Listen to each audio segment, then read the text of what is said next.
So James O'Keefe, he was on the show the other day of now OMG Media, went undercover through one of his staffers, a female staffer, and got this producer for one of their weekend shows on camera.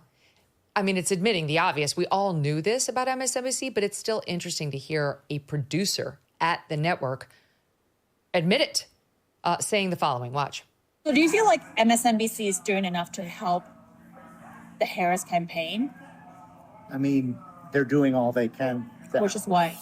amplify her message. What her message of the day is their message of the day. It hammers home the point that I'm making, that this news network is indistinguishable from the party. Are they just the Democratic Party's mouthpiece? Exactly. MSNBC is the Democratic Party's mouthpiece. Yes. Yes. So is MSNBC just like doing whatever it takes to get Kamala elected? Yes. They've made their viewers dumber over the years.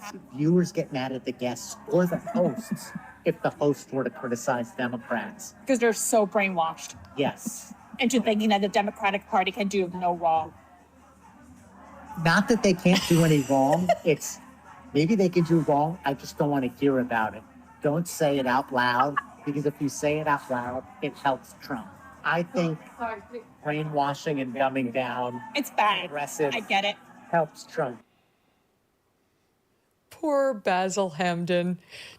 Pro tip, when your date sounds more like the inquisitor at a deposition and has her handbag pointed at you just so and asks you to speak into it, oh, a note of caution before you offer your unvarnished thoughts. It was unbelievable. Wow, that was amazing. James O'Keefe doing what he does best, going undercover and just getting these swamp things to just speak the truth. You know, things that we all know is going on, but to actually have him say it right there on camera, absolutely amazing. So apparently that guy was a producer at MSNBC, and he got, he didn't get tricked into doing anything. You know, the lady posing as a date asked him a few simple questions. And yeah, that was pretty amazing. I mean, it's always been obvious. Certainly MSNBC, for me, it became completely obvious when Trump was campaigning in 2015, 2016.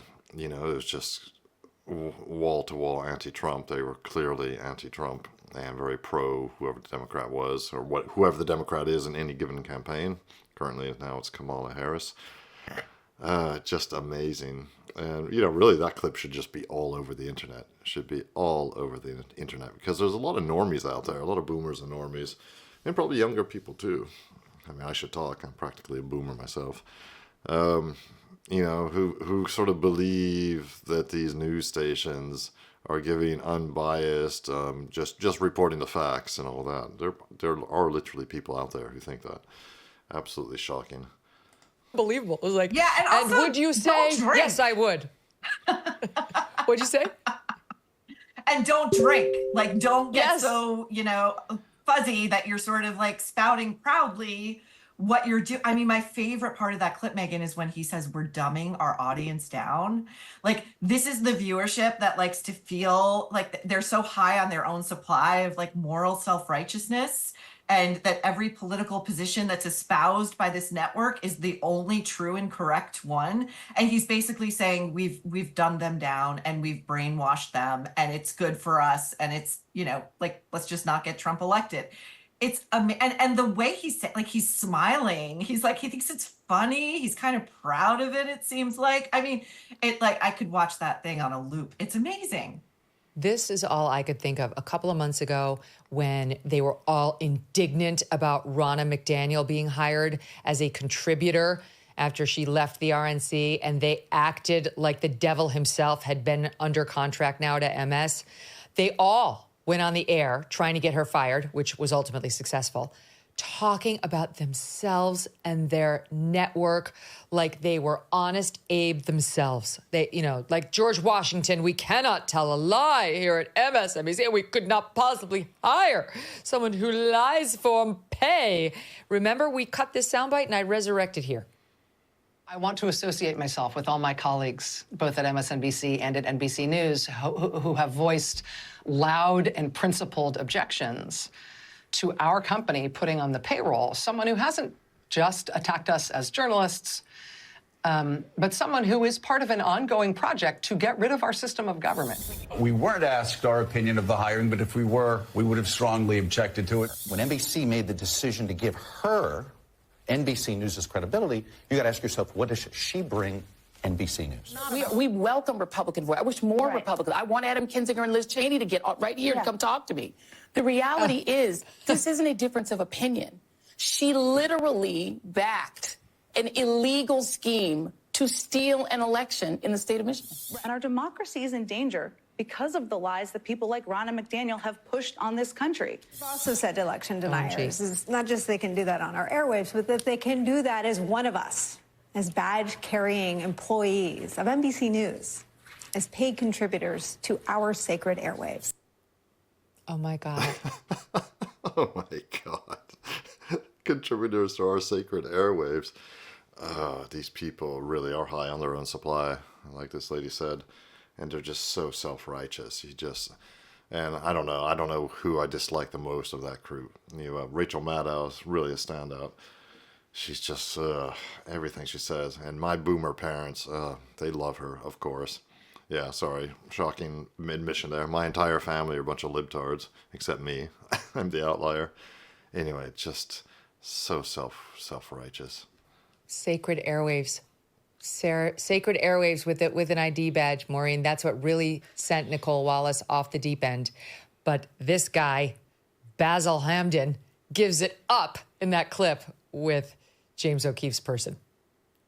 I mean, does his badge work anymore, do you think? Like, does he get to like participate in like these sacred airwaves going out across the nation? I mean, by the way, is there anyone more insufferable in this moment, like this side of Sunny Hostin, than Rachel Maddow? It is like she has gone I'm going to say Nicole Wallace is up there. I'm going to say she's giving her a run for her money. That's fair. I think that's fair. I don't see her as much as Rachel Maddow's mug is in my face like all the time.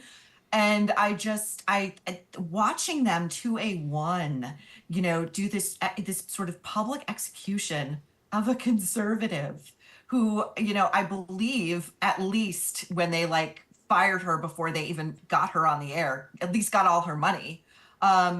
It's just, again, they are telling us who they are. They are at least showing us and telling us that's their who motto. They are. That's their motto. This is who we are. And we're like, we know. Yeah, we got it. But to hear him say... Thanks for stating the obvious, yeah. Right, but to hear him say, like, we're doing all we can to help the Harris campaign, that we try not to say anything critical of her or it will upset our audience, explains a lot. Like that they're taking Harris campaign messaging and just putting it on the air every day as their news. That explains SOT 3. Let's play it again. That explains SOT 3. An interesting part of how people have talked about your role here is how your role has reshaped the perception of masculinity. And I'm not sure you planned on that, but you are an incredibly supportive spouse. Has that been an evolution for you? And do you think that's part of the role you might play as first gentleman? It's funny, I've started to think a lot about this. I've always been like this. My dad was like this. And to me, it's the right thing to do, support women. When we lift up women, we support women, whether it's pay equity, child care, family leave, and all these issues that, this post-Dobbs hellscape, women should not be less than. There's a pop culture phrase, wife guy, which you've kind of been known as. Are you familiar with this? I've heard about it. As called a wife guy, a proud wife guy? How do you feel about that? Well, if I do something annoying to Kamala and she gets upset, I'll just show her that article. Right. And by the way, Maureen, again, that was after she knew about Nannygate. This was Jen Psaki, the longer SOT that we put in that montage. Watch her talk about her journalism. Some, mainly in the right-wing ecosystem, have made the comparison to others who have come from government or politics into the media, including me. And that is a comparison I felt like I had to address. I got into public service for the same reason that many people do, to serve the American people. And there are many others who have followed a similar path, who I have a great deal of respect for. But here's the thing. That kind of experience only matters and only has value to viewers, all of you, if it is paired with honesty and with good faith. And our democracy is in danger because of the lies that people like Ronna McDaniel have pushed on this country. Honesty and good faith.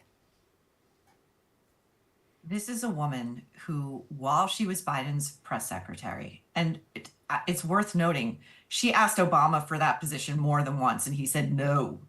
He didn't think she had what it took. And really what he thought was that she didn't have the warmth or the congeniality to do the job. And we saw that. She would routinely snicker and smirk and roll her eyes and dismiss questions that contradicted the Biden White House's party line. And I feel the same way about George Stephanopoulos. It's always boggled my mind how a news organization, a large one, a major one, at that, can hire somebody whose job was to spin for their bosses. There's a great documentary about White House press secretaries, you know. Well, it actually makes sense, of course. One of these so-called news organizations wants an expert in spin because they're not actually news organizations. They are spin organizations. And so they say, oh, that woman, Jen Psaki, she's got a lot of experience lying, lying to the public about, what her president's administration is up to. Let's hire her. She's good at that. We can get her to lie and spin for us. So, of course, it makes perfect sense because they're not news organizations. They're not interested. They're obviously not interested in the truth, as James O'Keefe footage revealed of that producer, Basil Hamden. They're not at all interested in the truth. They're just interested in spinning news items to fit in with their narrative, as they say. So let me know what you think about all this. Pretty shocking footage there. I mean, that James O'Keefe stuff is amazing. Kind of outrageous, but something, to be honest, that we all knew was going on. It's nice to see it actually said out loud, though. Anyway, let me know what you think in the comments. Like and subscribe really helps me continue growing the channel and making content for you.